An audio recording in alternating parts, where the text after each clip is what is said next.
क्या वैम्पायर्स सिर्फ कहानियों और फिल्मों का हिस्सा है या फिर इनके पीछे कोई खौफनाक सच्चाई छिपी है? सदियों पुरानी यूरोप की डरावनी घटनाएं, अफ्रीका में लोगों के खून से खाली पड़ी लाशें, क्या ये सब महज अफवाहें या कहीं वाकई अंधेरे में कुछ ऐसा है जो हमारी नजरों से छुपा हुआ है? आज हम इस रहस्य से पर्दा उठाने वाले हैं, तो बने रहिए, क्योंकि जो सामने आएगा वो आपकी सोच से परे हो सकता है। गहरी रात, घना जंगल, एक पुरानी हवेली, और वहां कुछ ऐसा हुआ जिसने इतिहास बदल दिया। एक आदमी जिसकी गर्दन पर 2 गहरे निशान थे, उसकी बॉडी से खून गायब था। क्या यह किसी जानवर का हमला था या फिर एक असली वैम्पायर? वैम्पायर्स, ये नाम सुनते ही हमारी आंखों के सामने एक अंधेरे में चमकती लाल आंखें, नुकीले दांत और खून पीने वाले प्राणी की तस्वीर उभरती है। लेकिन सवाल यह है, क्या वैम्पायर्स सच में होते हैं या ये सिर्फ कहानियों और फिल्मों का हिस्सा है? आज हम इस रहस्य से पर्दा उठाने वाले हैं। वैम्पायर्स का इतिहास सदियों पुराना है, लेकिन सबसे पहली कहानी कहां से आई? यूरोप में सबसे पहली रिपोर्टेड घटना साल 1725 सर्बिया। साल 1725 में सर्बिया के एक छोटे से गांव में एक आदमी की मौत हुई। कुछ दिनों बाद गांव वालों ने देखा कि वो आदमी फिर से जिंदा घूम रहा था। जिसने भी उसे देखा वो बीमार पड़ गया और कुछ दिनों में मर गया। गांव वालों ने उसकी कब्र खोदी और देखा कि उसकी बॉडी वैसी की वैसी थी जैसे कल ही दफनाया गया हो। लोग डर गए और उसके सीने में लकड़ी का खूंटा, वुडन स्टेक, मार दिया। क्या यह सिर्फ एक अफवाह थी या सच में कुछ अजीब हो रहा था? ड्रैकुला असली या काल्पनिक?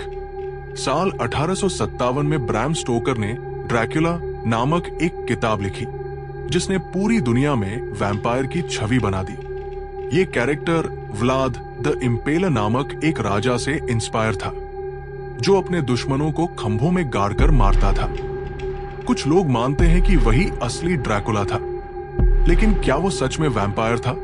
इतिहास में तो हमें वैम्पायर्स की कई कहानियां मिलती हैं, लेकिन क्या विज्ञान भी इस बात को मानता है? अगर वैम्पायर असली होते तो विज्ञान ने अब तक इसे प्रूफ क्यों नहीं किया? बीमारी या वैम्पायर?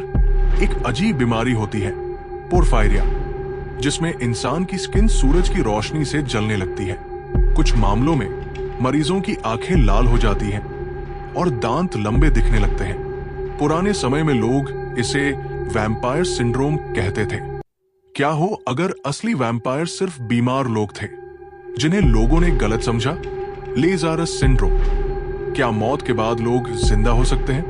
मेडिकल साइंस में लेज़ारस सिंड्रोम नामक एक कंडीशन होती है जिसमें मृत घोषित हुए लोग अचानक वापस जिंदा हो जाते हैं। पुराने समय में मेडिकल नॉलेज कम थी, तो हो सकता है कि जिसे मृत समझा गया वो जिंदा ही हो।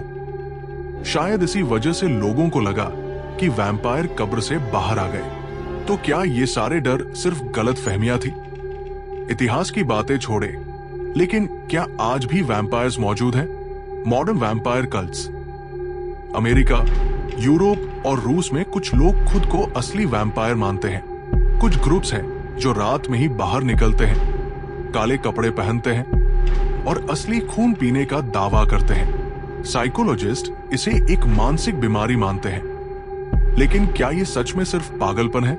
2004 में मलावी, अफ्रीका में लोगों ने दावा किया कि उन्होंने असली वैम्पायर देखे हैं। कुछ लोगों की लाशें मिली जिनका खून गायब था। सरकार को इसमें इंटरफेयर करना पड़ा और वहां रात में कर्फ्यू लगा दिया गया।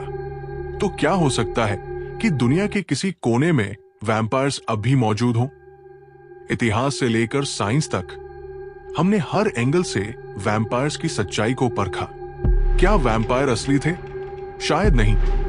ये सिर्फ अफवाहें और बीमारियों की गलत फहमी हो सकती है। क्या आज भी कुछ लोग खुद को वैम्पायर मानते हैं? हाँ, लेकिन ये साइकोलॉजिकल डिसऑर्डर का हिस्सा हो सकता है। क्या दुनिया में ऐसी घटनाएं हुई हैं जिनका कोई जवाब नहीं?